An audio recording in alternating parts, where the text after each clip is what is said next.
nosotros en la Iglesia Cristiana de las Américas y por permitirnos llegar a su casa domingo a domingo. Quédese con nosotros en este tiempo de resurrección. Hoy domingo de gloria, sábado de gloria, domingo de resurrección.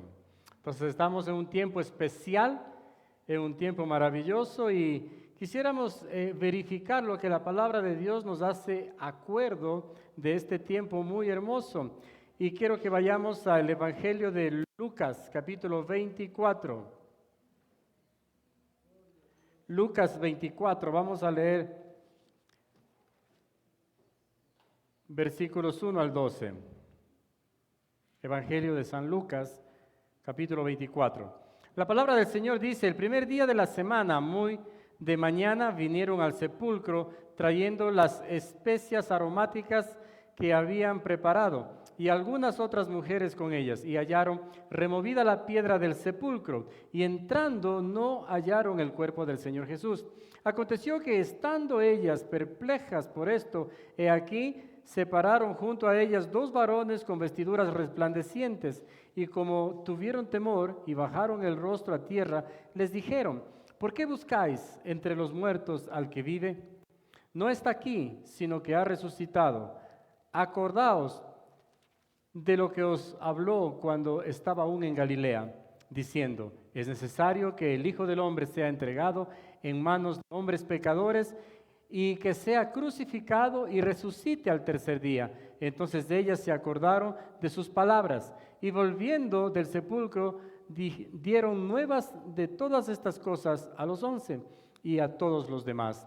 Eran María Magdalena y Juana y María, madre de Jacobo, y las demás con ellas, quienes dijeron estas cosas a los apóstoles, mas a ellos les parecía locura las palabras de ellas, y no las creían. Pero levantándose Pedro corrió al sepulcro, y cuando miró dentro, vio los lienzos solos, y se fue a casa maravillándose de lo que había sucedido. No voy a dar la espalda, pero quiero dejar mi Biblia acá. Es una porción de la Escritura que nos enseña, queridos hermanos, queridos amigos, que nos recuerda este hecho maravilloso de la resurrección. El apóstol Pablo, en la segunda carta a Timoteo, le dice a su hijo en la fe, Timoteo, versículo 8 del capítulo 2, acuérdate de Jesús, el Hijo de Dios resucitado de los muertos. Hoy quisiera traer este mismo título que Pablo le escribiera a Timoteo como predicación esta mañana de resurrección. Acuérdate de Jesús. Amén. Entonces, como decía, es un tiempo especial. Hoy día me preguntaron por qué estoy vestido así con este traje y dije, pues estoy en modo Cristo vive. Con el lujo, ¿no es cierto?, que amerita haber entendido que Cristo vive en nuestros corazones. Es un día especial, un día maravilloso. Celebramos el evento más impactante, el evento más maravilloso de la cristiandad. Aunque el día viernes hemos estado celebrando la muerte de Cristo y aprendimos que la muerte de Cristo perdona mis pecados. Pero este perdón de pecados tiene que irse perfeccionando en nuestra vida de tal manera que aprendamos a vivir en Cristo. Entonces ahora, por su resurrección. Entonces, la resurrección de Cristo es maravillosa, es poderosa, tiene efectos en nuestra vida espiritual y hay que entenderlo desde el punto de vista de que la resurrección es el poder de Cristo, pero el poder en sí mismo. Cristo mismo resucitando, es el poder de Dios en sí mismo que resucitó a Cristo de los muertos. Dice el escritor y predicador de hace 2 siglos anteriores, Charles Spurgeon, lo siguiente: pues si Dios hubiese hecho que el poder dependiese del predicador o de su estilo, habría decidido que la resurrección, la mayoría de todas las verdades, debería ser proclamada por ángeles y no por hombres.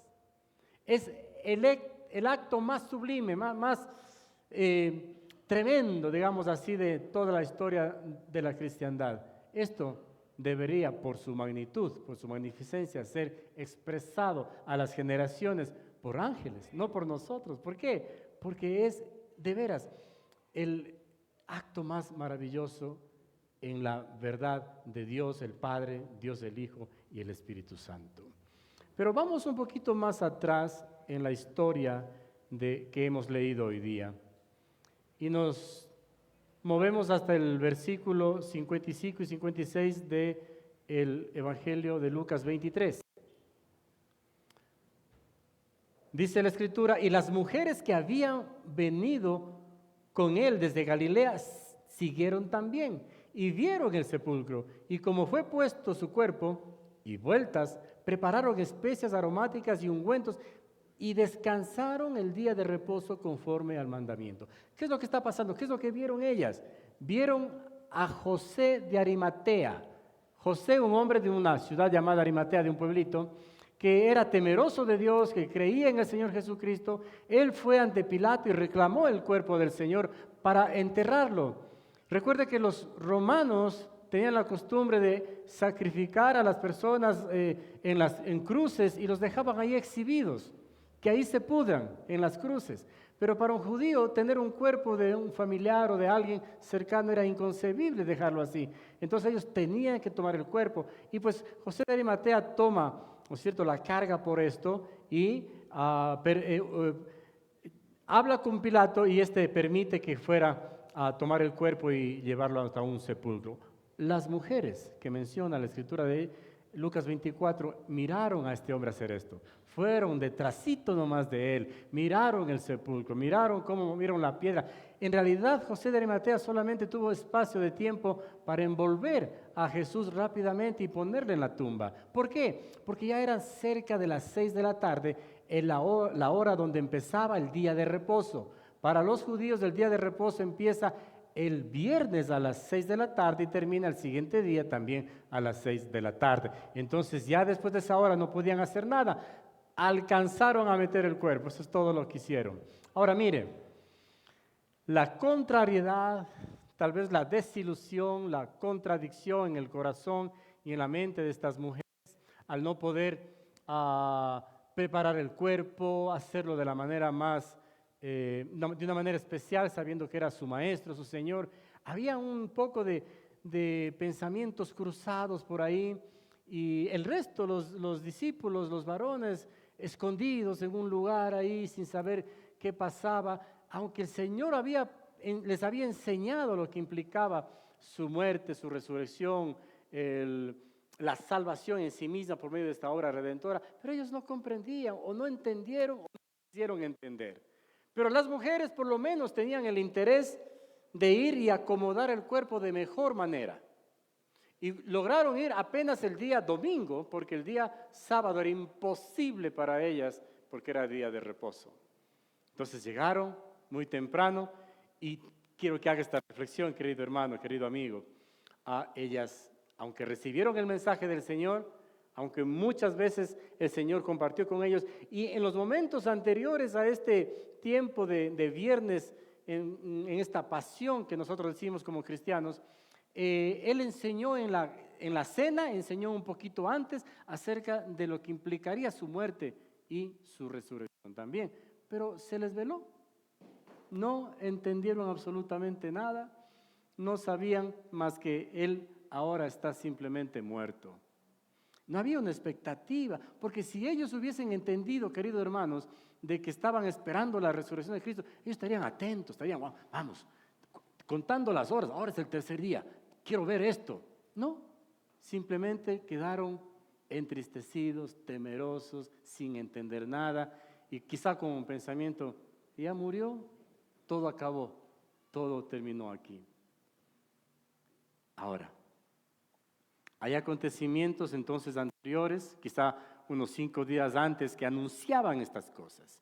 Recuerda que un poquito antes nomás el Señor había purificado el templo, había tomado su látigo y había quitado a los cambistas, a los vendedores de palomitas, de borregos, de becerros, etcétera, para los sacrificios. Sí, había estado compartiendo con posiblemente, queridos hermanos, cientos de miles de personas que llegaban a Jerusalén. Habían los discípulos escuchado muchas de sus parábolas, Jesús les había hablado ya de la resurrección, de los tiempos del fin, de la venida del Hijo del Hombre. En la cena del Señor Él compartió una alegoría muy importante que la recordamos hasta ahora, que es la Santa Cena. El pan roto y hecho la comparación con su cuerpo roto también por nuestros pecados. El vino haciendo un nuevo pacto. Y todo esto simplemente se les olvidó. El Señor les había hablado de su muerte, pero también les había hablado de su resurrección. En Lucas capítulo 18, versículos 31 al 34, un poco antes de estos acontecimientos, es la siguiente. Tomando Jesús a los 12, les dijo, escuchen, les reunió. He aquí subimos a Jerusalén y se cumplirán todas las cosas escritas por los profetas acerca del Hijo del Hombre, hablando Jesús. Pues será entregado a los gentiles y será escarnecido y afrentado y escupido. Y después que le hayan azotado, le matarán. Mas al tercer día resucitará. Pero ellos, escuchen, nada comprendieron de estas cosas. Y esta palabra era encubierta y no entendían lo que les decía. Todo estaba encubierto. Todo estaba para ellos cegado. El Señor enseñándole lo que iba a acontecer y ellos estaban con una cara así. ¿De quién está hablando? O no entender, ¿de qué habla? ¿Por qué dice estas cosas? Todavía sus discípulos, y más aún los discípulos un poquito más allá, y el pueblo más todavía, esperaban a un Mesías redentor del Imperio Romano, que los librara de este yugo político y económico que ejercía Roma. Todavía estaban esperando eso. Sus discípulos, cuando estaban en las enseñanzas del Señor, le dijo, Señor, ¿vas a restaurar el reino de Israel ahora? Estaban esperando un Mesías de este tipo, ¿no es cierto? Ahora, la actitud entonces ahora, después de la muerte del Señor, evidencia una conducta también encubierta. Así que encubierta estaba esa verdad que el Señor les participó, encubierta también estaba la conducta de estos discípulos del Señor. Posiblemente la incomprensión, la indiferencia estaban muy cerca de ellos. A veces, como hoy en día, ¿no? Hay pensamientos de Semana Santa. Hoy en día, Semana Santa igual playa. Turismo. No hay en realidad un concepto en la mente del cristiano, estoy hablando del cristiano, de que diga, no, este es un tiempo especial para mí, hoy voy a recordar lo que Cristo hizo, sea el viernes, sea el sábado, sea el domingo. No, estoy sacando cuentas y cuándo hay que ir a trabajar para regresar. La incomprensión de hoy se revela en el olvido de las enseñanzas de Jesús, en la discrepancia con las ilustraciones que tiene la Biblia acerca de Jesús, a veces incluso en la apatía con las profecías bíblicas, también en ese desamor a estas verdades bíblicas. Ya no es tan valioso un tiempo de Semana Santa. Ya lo más valioso aquí es la relación familiar, que no es malo, el descansar, que tener realmente un tiempo de recogimiento y de asimilación mental y espiritual de lo que significa la muerte y la resurrección del Señor Jesucristo. El enemigo siempre ha estado tratando de desacreditar la obra de nuestro Señor Jesucristo desde un principio. Y hoy en día también el enemigo está muy preparado y muy ocupado en esto. Yo he dicho en algunas ocasiones que Satanás y sus ejércitos, estas legiones, tienen un demonio dedicado a cada cristiano, por lo menos. Hay uno que está a su lado, no es su esposo ni su esposa, por si acaso. Pero hay un demonio que está ahí vigilante. ¿Qué estás haciendo? ¿Y a dónde te vas? ¿Y para qué está haciendo eso? Y está dando cuenta a su jefe Satanás. El Juan Vicente hoy día se levantó temprano para ir a la iglesia. Este sinvergüenza, ya le he dicho que se quede en la cama un rato más. Y así, el enemigo está muy ávido de ponernos pensamientos, situaciones que nos alejen de las verdades bíblicas. Los escribas, los fariseos, los saduceos, los sacerdotes eran las personas que en este tiempo de venida del Mesías debían haber asimilado esta verdad, pero fueron los ciegos más grandes que existieron. Ellos eran los líderes religiosos, ellos debían enseñar al pueblo. Sin embargo, ellos fueron los primeros en estar cegados e incluso molestos con la situación que se estaba dando de la muerte y la resurrección de Cristo Jesús. Miren lo que se registra en Mateo capítulo 27, versículos 41 y 42. De esta manera, también los principales sacerdotes, escarneciéndole con los escribas y los fariseos y los ancianos, decían: a otro salvó y a sí mismo no puede salvar. Si es el Rey de Israel, descienda ahora de la cruz y creeremos en él. Esta era la actitud de los líderes religiosos. Esta era la actitud de la plana mayor, si se quiere decir así, de los que buscaban tener una relación personal con el Señor. Así eran los líderes. Se nota, ¿no?, que Satanás puede usar incluso el liderazgo acá para velar, para entenebrecer la verdad redentora de la obra de Jesucristo, tanto en la cruz del Calvario como en esa tumba donde Él abandonó por resucitarla. Ahora, muy interesante para mí resulta el hecho de que el apóstol Pablo, un hombre que no estuvo en la Santa Cena, no estuvo con las enseñanzas de Cristo Jesús acerca de su muerte y resurrección, no estuvo en el tiempo de la crucifixión ni en el tiempo de la resurrección, no estuvo ahí. Poco después, él tiene un encuentro personal con el Señor Jesucristo. Y en ese tiempo personal, él recibe información valiosísima de parte de Dios. Él mismo dice, escribiendo: yo no comencé un ministerio, yo me alejé y me fui unos 3 años a Arabia, donde tuve una relación con el Señor, donde el Señor compartió con él todas las verdades que él después escribiera. Una de las verdades grandes es la muerte y resurrección de Cristo. Dese cuenta usted que cuando nosotros tomamos la cena del Señor, empezamos diciendo las palabras del apóstol Pablo: porque yo recibí del Señor lo que les transmito ahora a ustedes es lo que yo recibí al Señor. Y explica lo que significa el pan, el vino, el cuerpo de Cristo y la sangre de Cristo también.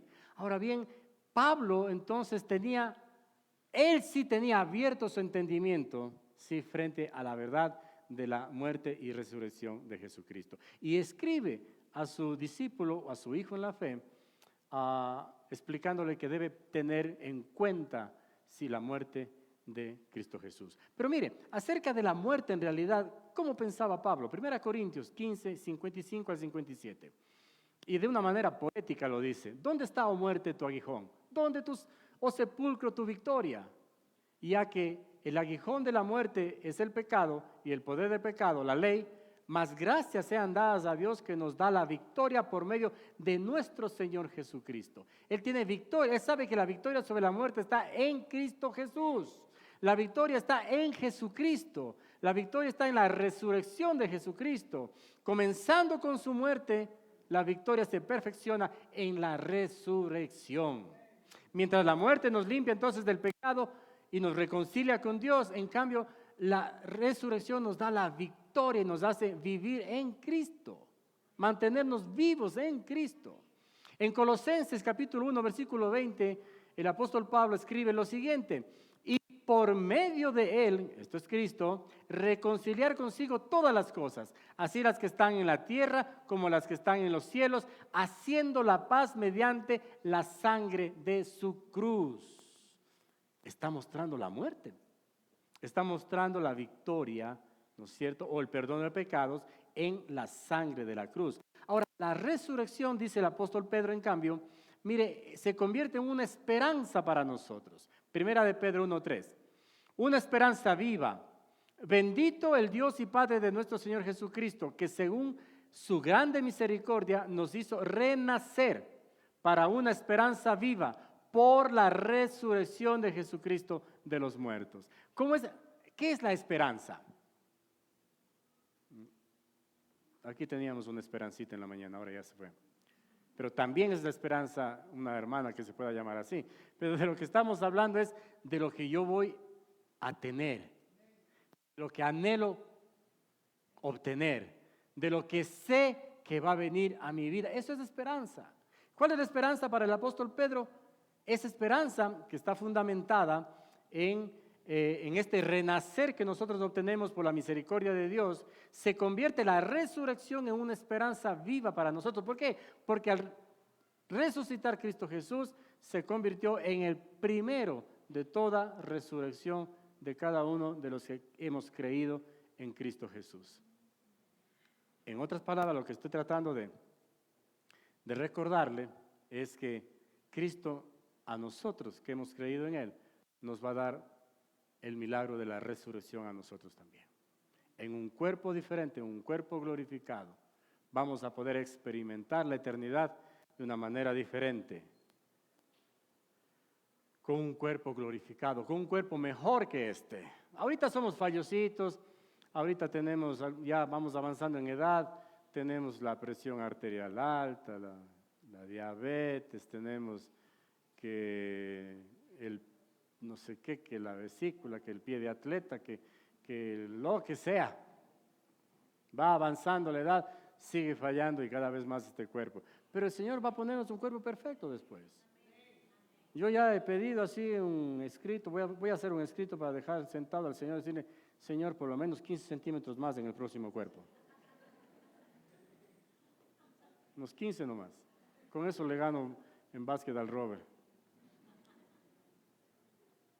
Un cuerpo glorificado, eso es esperanza. Y esto tiene que mantenernos vivos a cada uno de nosotros. No podemos vivir sin esperanza.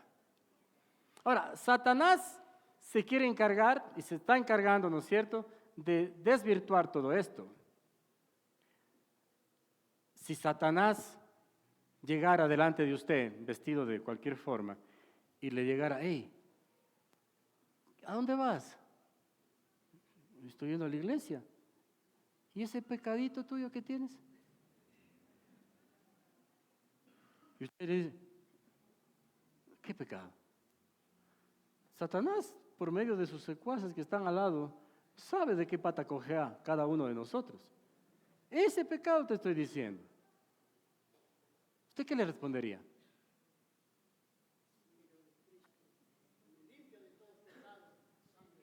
Usted tiene que decirle, Cristo murió por mis pecados, incluido este pecado de ahora. Cristo murió por mi pecado. La muerte de Cristo permite que yo sea librado de mi pecado, que sea justificado. Ese es el milagro de la muerte de Cristo.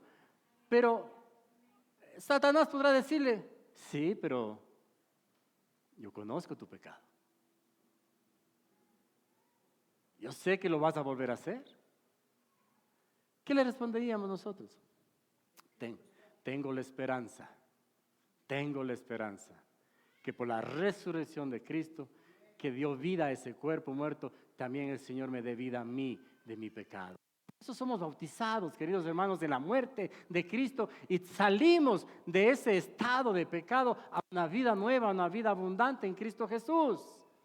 Primera de Pedro 1:13 al 15 dice, por tanto, ceñid los lomos de vuestro entendimiento, sed sobrios y esperad por completo en la gracia que os traerá cuando Jesucristo sea manifestado. ¿Qué quiere decir esto? Cuando entendemos la verdad de la muerte y resurrección de Cristo, dice, ceñid los lomos de vuestro entendimiento. ¿Cómo es esto? Los lomos, si no estoy mal, es esta parte de aquí. Estos son los lomos, no es acá, es esta espalda. Aquí están los lomos, hay harta carne aquí. Por lo menos donde yo estoy tocando hay bastante. Ahí, pero dice ceñir, significa ajuste el cinturón. Pero dice de los pensamientos. No está hablando de estos lomos, está hablando del entendimiento. Entonces dice ajuste bien los lomos, la parte más fina de su entendimiento, de tal manera que se mantengan sobrios, despiertos, pilas. Y esperando por completo la gracia de Dios. Es decir, si Satanás viene a insultarle, a decirle que usted es un pecador, Cristo murió por mí. Él resucitó y cada vez que yo creo en fe que lo hizo por mí. Yo estoy vivo y lo vivo para Cristo, así es que el pecado no es parte de mí. Pero ayer pecaste, pero Cristo me perdonó y voy a intentar vivir una vida libre de pecado. Otra cosa es que alguien planifique su pecado, viva pecando. La muerte de Cristo, la resurrección de Cristo, ahí es pisoteada por aquel, no voy a llamarle creyente porque no sería, pero aquel que piensa que cada vez Dios tiene la obligación de perdonar su error, su pecado, aún planificado. La Biblia dice que en ese caso solamente queda una expectación de juicio para aquel que peca deliberadamente. Pero para aquel que entendió, para aquel que ciñó sus pensamientos, apretó sus pensamientos, lo mantiene sobrio sabiendo de que cada vez que recuerdo que Cristo murió por mí, hace también morir en mí el pecado que estaba en mí. Esa es una de las verdades maravillosas que experimentamos con la resurrección de Cristo. Pero quiero dejarles con ustedes 4 porciones de la Escritura que nos ayudan a testificar del poder de la resurrección de Cristo para nosotros, creyentes en fe. La primera porción está en Colosenses capítulo 2, versículos 12 al 15. Y es esta porción que nos hace entender que la resurrección de Cristo desarmó y venció al enemigo de nuestras almas. Leamos. Pues ustedes fueron sepultados con Cristo cuando se bautizaron, y con Él también fueron resucitados para vivir una nueva vida, debido a que confiaron en el gran poder de Dios, quien levantó a Cristo de los muertos.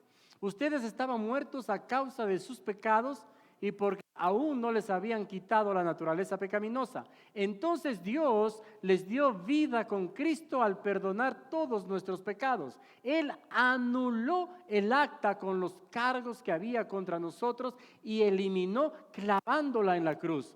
De esa manera desarmó a los gobernantes, a las autoridades espirituales, los avergonzó públicamente con su victoria sobre ellos en la cruz. ¡Aleluya! Hoy debemos regocijarnos con la verdad de la palabra de Dios al entender que, aunque usted no lo ve, pero el mundo espiritual está totalmente ahí y va siempre a estar queriendo atacar su mente, su corazón, su vida, su familia, todo lo que usted es. Ahí está todo este nivel de legiones en todos los ámbitos, digamos, los niveles de liderazgo, por así decirlo, ¿no es cierto? Están gobernadores celestiales, no estamos hablando de novita, estamos hablando de gobernadores celestiales, estamos hablando de demonios, estamos hablando de potestades en los cuales usted y yo podríamos estar, no, estamos de hecho afectados, pero con las verdades bíblicas, dice la palabra del Señor, Él desarmó y avergonzó. Entonces, estos, cada vez que quieran acercarse a un creyente en fe, llegan pero con la cara llena de vergüenza, pues. ¿Y ahora qué le digo a este? Si ya cuándo fue la última vez que pecó y ni me acuerdo. Se anda medio falloso por ahí, pero ya no está mucho, pues ya va, ¿qué digo? ¿Qué recado voy y le digo al jefe? Si este está leyendo la Biblia más que nunca, si este cada vez se arrodilla y pide perdón a Dios, este man ya no es de los nuestros. Número 2, porción de Hebreos capítulo 12, versículos 1 al 3. Aquí, con la resurrección, Jesús perfeccionó su obra redentora en la cruz por amor a nosotros. Perfecciona significa haciéndola mejor cada vez. Dice, por lo tanto, ya que estamos rodeados de una enorme multitud de testigos de la vida de fe, quitémonos todo peso que nos impida correr, especialmente del pecado que tan fácilmente nos hace tropezar, y corramos con perseverancia la carrera que Dios nos ha puesto por delante. Esto lo hacemos al fijar la mirada en Jesús, el campeón que inicia y perfecciona nuestra fe. Debido al gozo que le esperaba, Jesús soportó la cruz sin importarle la vergüenza que ésta representaba. Ahora está sentado en un lugar de honor junto al trono de Dios. Piensen en toda la hostilidad que soportó por parte de pecadores.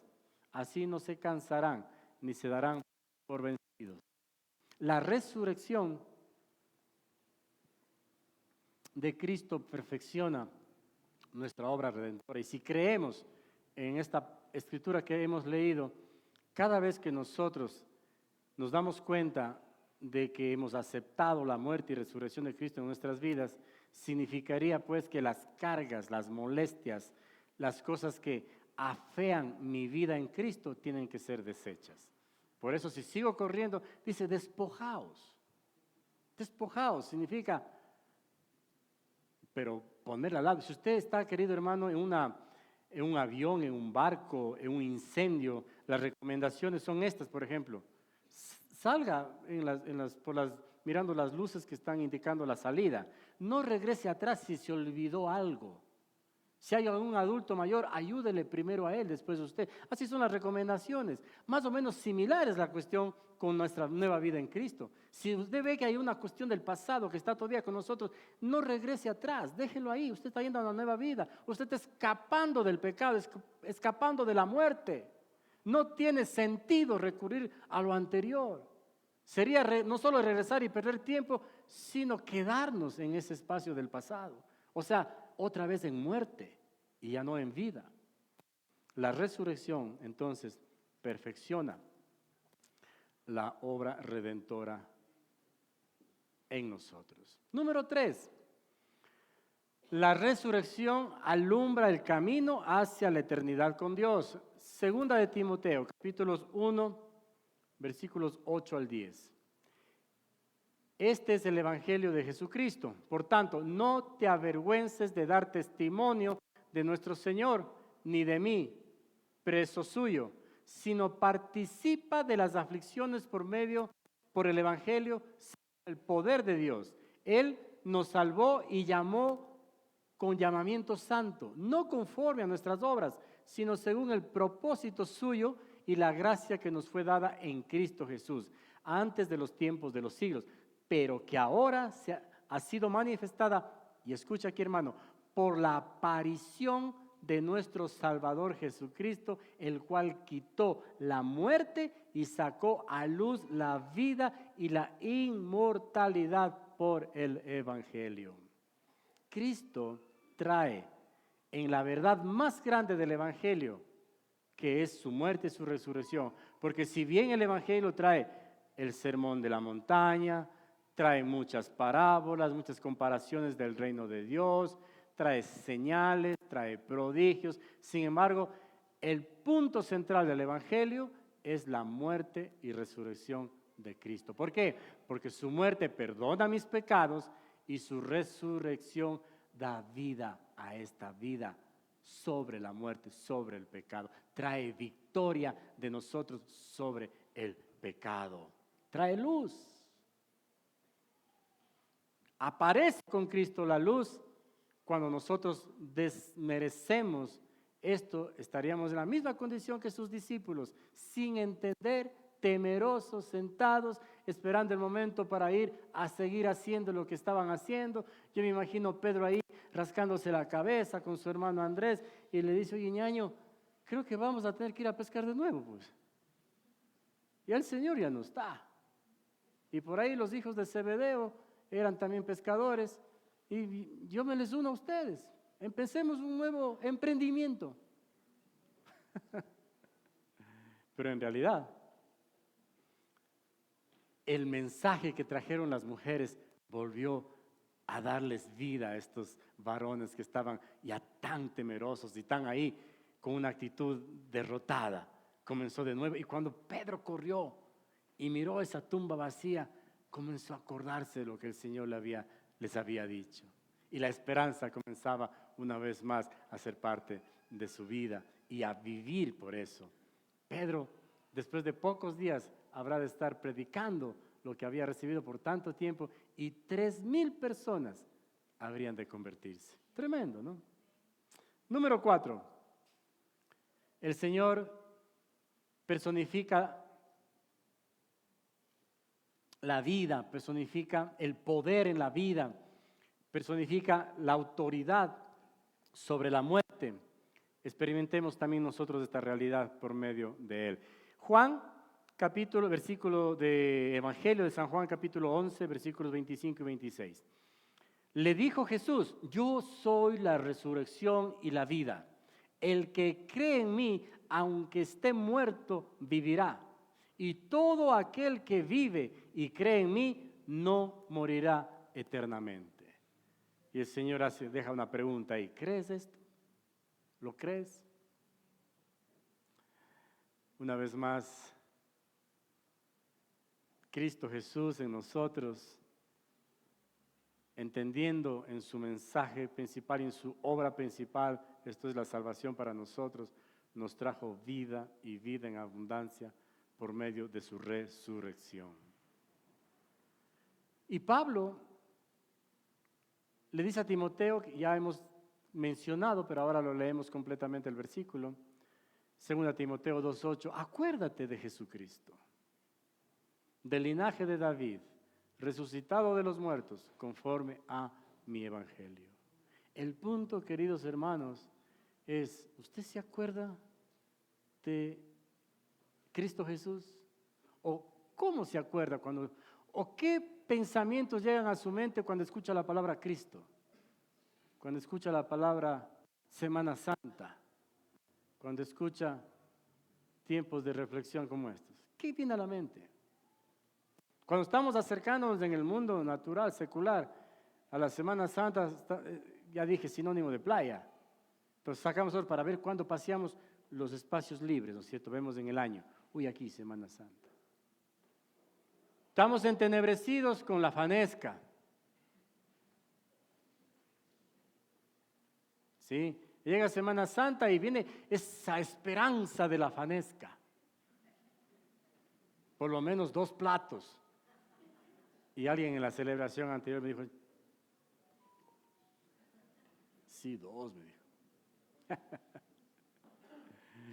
Pero acuérdate de Jesucristo, linaje de David. No dice acuérdate de la fanesca.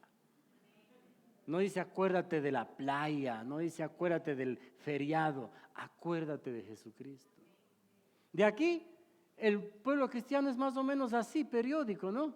Viene Semana Santa, están santitos. En algunos espacios cristianos no hay cómo hacer nada. A mí me decía mi abuela que no abra mucho los ojos porque le estoy viendo con ojotes al Señor.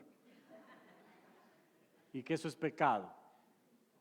Que cuidado, patee por ahí algo, estoy pateándole al Señor. Así decían antes, ¿no es cierto? Cuidado, claves un clavo porque le estás dando martillazos al Señor. Y así. Y así hasta el próximo año. O hasta Navidad. Cuando el gordito y las luces y todo este ambiente navideño se roba el punto crucial de la Navidad. Y vivimos de fanesca a regalos, de fanesca a regalos toda la vida, así, en esa periodicidad.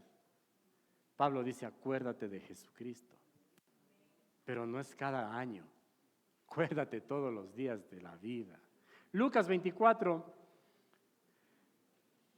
versículos 5 al 8 dice, ¿por qué buscáis entre los muertos al que vive? Estas palabras son importantísimas y con esto vamos a terminar.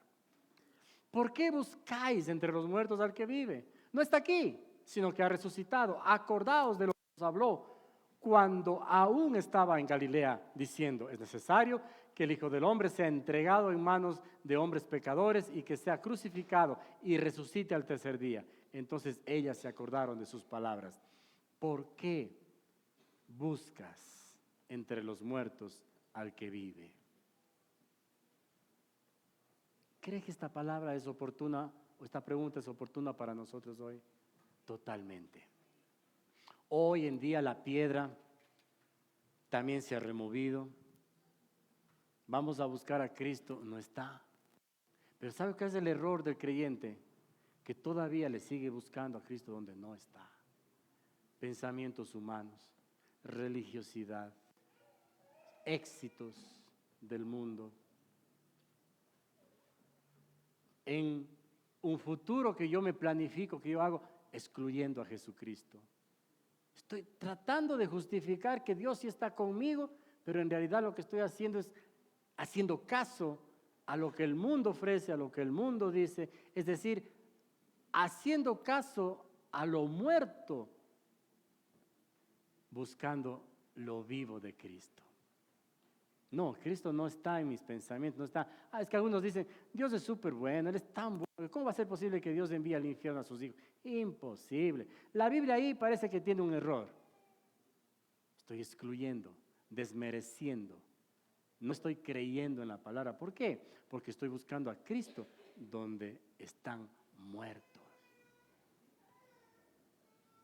Por la gracia de Dios, por los padecimientos de su Hijo Jesucristo, por su muerte, por su resurrección, hemos sido facultados nosotros, queridos hermanos, para participar en una nueva vida con Cristo Jesús. No hay otra razón, no hay forma de acceder a este gran mensaje de 2 de Corintios 5:17, de modo que si alguno está en Cristo, nueva criatura es, las cosas viejas pasaron, todas son hechas nuevas. La única manera en que usted y yo podemos mantenernos vivos es día tras día recordando a Cristo muerto y crucificado. O en el pasado hemos intentado no golpear, no hacer una cosa grosera, brusca, pensando que eso puede darle un aliciente a nuestro Salvador. ¿Sabe qué le da un aliciente? Una vida transformada, una vida cambiada, una persona nueva en Cristo, una mujer nueva en Cristo, un hombre nuevo en Cristo. Eso es aliciente para Él. Cada vez que nosotros agradecemos la muerte de Cristo y entendemos el poder de la resurrección, estamos trayendo vida a nuestro ser. Amén. Que el Señor en este día de resurrección traiga paz en los corazones de ustedes que están en casa, que entendamos que el mensaje del Evangelio es centrar en la muerte y resurrección de Cristo, que esto nos ofrece vida eterna. Ojalá podamos entenderlo todos los días de nuestra vida. Amén.